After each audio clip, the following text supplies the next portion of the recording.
Hey guys, I'm John, And I'm Megan. and this is the Vargas Venture where we teach you how to hack through adulthood. And in today's video, we are heading to the grocery store because we are going to show you how to make a turkey. Woot woot.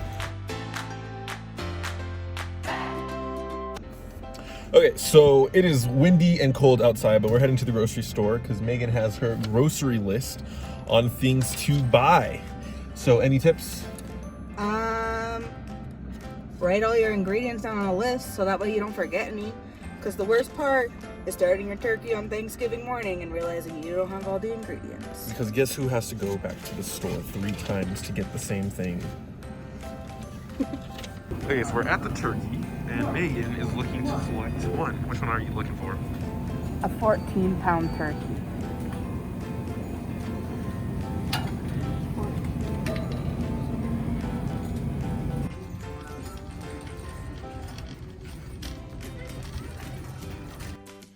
These are the ingredients we picked up from the store. We got chicken broth to put in the bottom of the pan for the turkey drippings and to also help make our gravy. We got lots of butter to put on the outside of the turkey to help crisp up the skin. We also got some fresh herbs that we're going to stick inside the cavity of the turkey to release some beautiful aroma, and then also in the pan to help with the gravy. We have some oranges and a lemon that we'll stuff inside the turkey, and herbes de Provence that we'll mix with some butter and olive oil to put on the outside. And then for our lunches, since it's not Thanksgiving, we just got some potatoes and green beans to go with our turkey.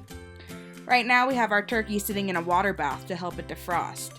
It sat in there for probably 11 hours. Now we're going to drain the water and clean the sink before we clean our turkey. It's really important that you clean your sink before you clean your turkey in it, so that way you don't get any nasty stuff onto your turkey. So as you can see, I'm drying it right now after I cleaned it, before I put in the bird. So now you need to just open the bird. When I opened it, it was a little difficult. I found a surprise. This bird came with a timer, which was so good because I forgot to get a meat timer at the grocery store. So I'm going to remove the turkey from the bag. Lift it up, you're going to find a whole bunch of goodies inside the cavity. When you take it out, you're going to find a gravy packet, some giblets, and a neck. They're pretty nasty, but don't throw out the giblets or the neck because we're going to put those in the roasting pan to make our broth for our gravy more flavorful.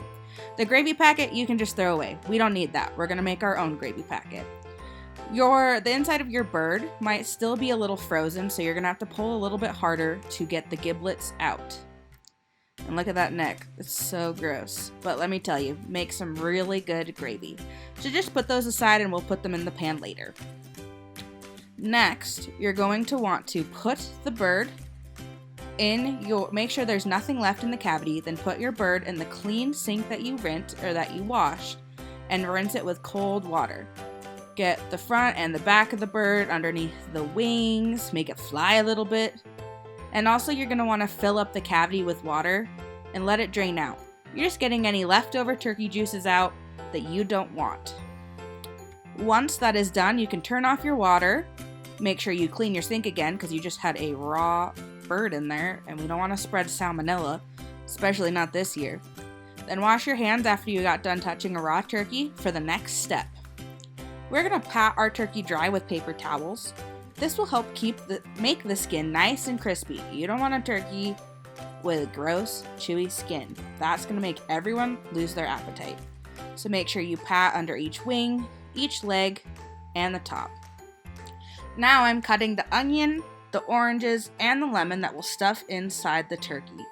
You want to cut each piece of fruit or vegetable into 8 pieces, and that will make it a lot easier to stuff inside. Be careful that the knife doesn't slip and you cut a finger, because that will definitely ruin your turkey day. I decided I only needed 1 orange. I'm also going to put on 2 of each kind of herb onto our board for when I bring it over to the turkey. So we have 2 pieces of thyme, 2 pieces of sage, and 2 pieces of something else that I forgot. So now you're just stuffing the onion, the oranges, the lemon, and the herbs into the turkey. I like to kind of mix it up so that way There's herbs in the first round, in between the 2 rounds of onions, lemons, and oranges. You might have to push really hard to get it all in there, but let me tell you, once you push it in there, you're going to have the most tender and juicy turkey you have ever had in your life. So just maneuver it around, squeeze and push and shove all of your ingredients into the cavity of your bird. It might take a little while and it might be hard, but it is so worth it. Then, once you have that all done, make sure that nothing's falling out of the neck and nothing's falling out of the back, because all of those ingredients need to be in there to make it good. Now we're going to add butter into a saucepan. We're only adding 2 tablespoons of butter and 2 tablespoons of herbes de Provence. This is going to give your turkey a nice Italian flavor. So put that into a saucepan. All we want to do is make the butter melt. We don't want to heat anything up or cook it. So into that pan, we're also going to add about a tablespoon of garlic olive oil. I like to use garlic over regular olive oil because I feel like it gives it an extra boost of flavor that just regular olive oil won't give it. This olive oil and butter mixture is also going to help crisp up our skin once we rub it on. Don't forget to add your salt. Very important, you don't want a bland bird, and this will bring out the flavors of the olive oil and the seasoning that we added in there. We're also going to add about 1.5 teaspoons of fresh ground pepper. It's important that this is fresh ground because that's going to have the most flavor because it hasn't had as much exposure to oxygen for it to lose its flavor. So just ground some pepper in there. You can just eyeball it, no need to be exact. And then we're going to wait and stir for the butter to melt. Once you see that your butter has completely melted and everything is mixed together, then it is time to remove it from your low heat and bring it over to your bird. So right now I'm just stretching the skin of the bird out so I can fit my hand underneath there, and it'll make it a lot easier to put our herb and butter mixture underneath the skin to get it onto the meat. You want to have it on top of the skin and under the skin so that way every part of the bird is covered with this herb mixture so every bite is equally delicious. Be careful when you rub your herb mixture on because it's going to be a little hot. Remember, we just got it off of the stove. I like to rub the herb mixture under the skin before I rub it on top so it's a little bit easier to grab the skin and maneuver it around. Make sure you cake it on all over the bird. You don't want any part left unherbed. Every part of the turkey is equal, so treat it equal with the herb mixture. This is also going to make sure that every part of the bird is also nice and crisp when it goes under the oven. Now we're going to add the giblets and the neck to the turkey pan. You don't worry, you don't need to let it touch the bird. That is off limits. But these giblets and neck are going to make our gravy extra tasty and have some more turkey flavor to it. We did this the night before, which you can too, which will make your morning on Thanksgiving Day a little less stressful. So we finished prepping our turkey tonight. So we're gonna put it in the fridge so that way tomorrow morning we can cook it and have it ready for you guys to see. So stay tuned. So it's the next morning and I let my turkey rest for 30 minutes outside of the oven while I preheated it to 400 degrees.